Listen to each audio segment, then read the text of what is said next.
Garuda From the very name, we can understand that this is an Upanishad concerning Garuda or eagle. So we have so many simple Upanishads or minor Upanishads among all the great Indian Upanishads, but all these have their own significance, though they may be dealing with a very simple aspect. Here,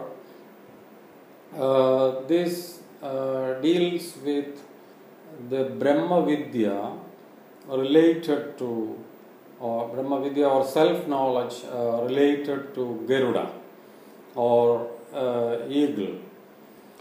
It is stated that this was first imparted by Brahma to Narada, and Narada then taught this to Brihadsena, to Bharadwaj, and Bharadwaj taught this to all the disciples of Jivatkama. So this is for the Preeti or for the love of Bhagavan Mahagaruda.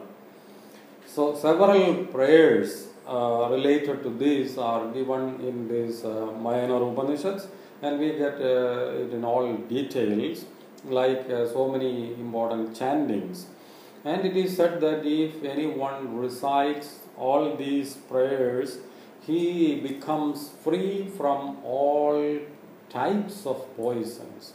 No poison will touch him. So, because we know that Garuda is the enemy of all snakes.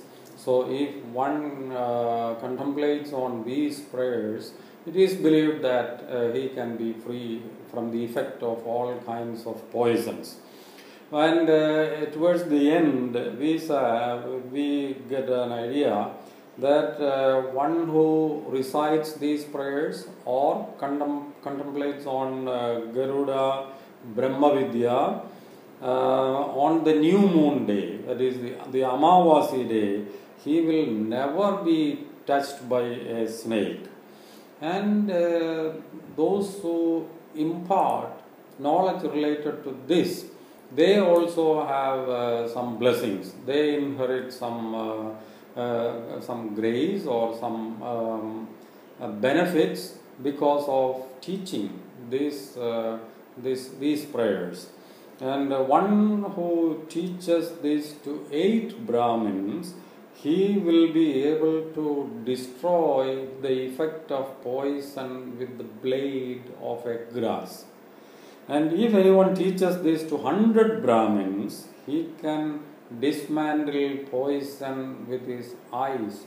That means one who teaches this to 100 Brahmin, he can destroy the effect of poison with the power of his eyes.